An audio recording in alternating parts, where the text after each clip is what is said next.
Hello, it was on this day in 1940 that Walt Disney's film Pinocchio was first released. Only his second cartoon film, but still thought to be one of the best. And it tells the story, as you know, of Geppetto, who didn't have any children, wanted to have one, and carved Pinocchio. He wanted Pinocchio to have a life of its own, and the Blue Fairy comes along and gives it a life of its own, but promises the puppet that if he can learn to be brave, truthful, and unselfish, then he can not only be a puppet but become a real person. And of course, that's what happens, to Geppetto's great delight. But along the way, the way in which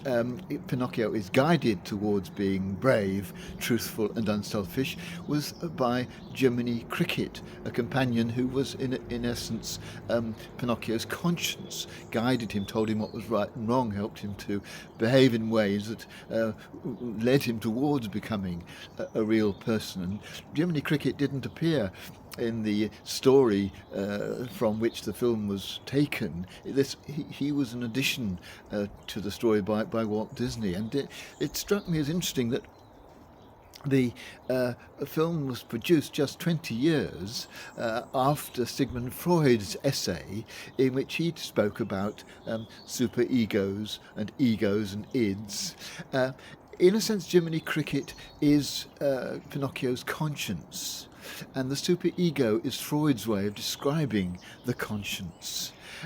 He says that it comes from us absorbing and observing our parents' behaviour and the behaviour of the culture in which we're growing up, and helps us to fit in, to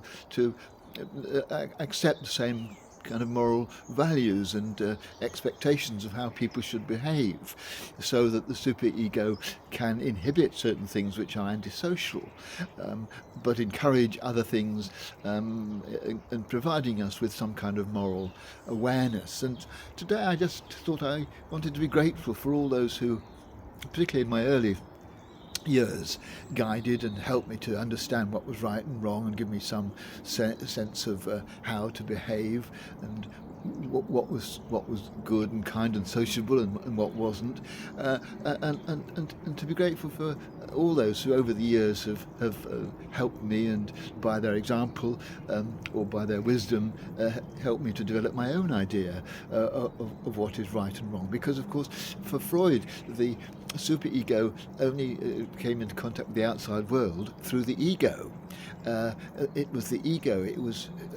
that part of us which makes decisions and relates to the wider world. That's how the moral compass inside us that we've grown up with is expressed, and that can change and grow and develop as we grow up and have experience of life. And so I just very grateful for the way in which over the years I've developed an awareness of what I believe in, what I think is true, what I think is brave and truthful and unselfish. And I want to be grateful, although I'm aware that often I don't live by the moral compass that I claim to have adopted, but I am making my own decisions, and I'm free to be myself. In a sense, I don't need a Jiminy Cricket, but I'm very glad I've got an internal conscience that guides me and helps me to behave in ways that are good for me, and good for those around me, and good for the society in which I live.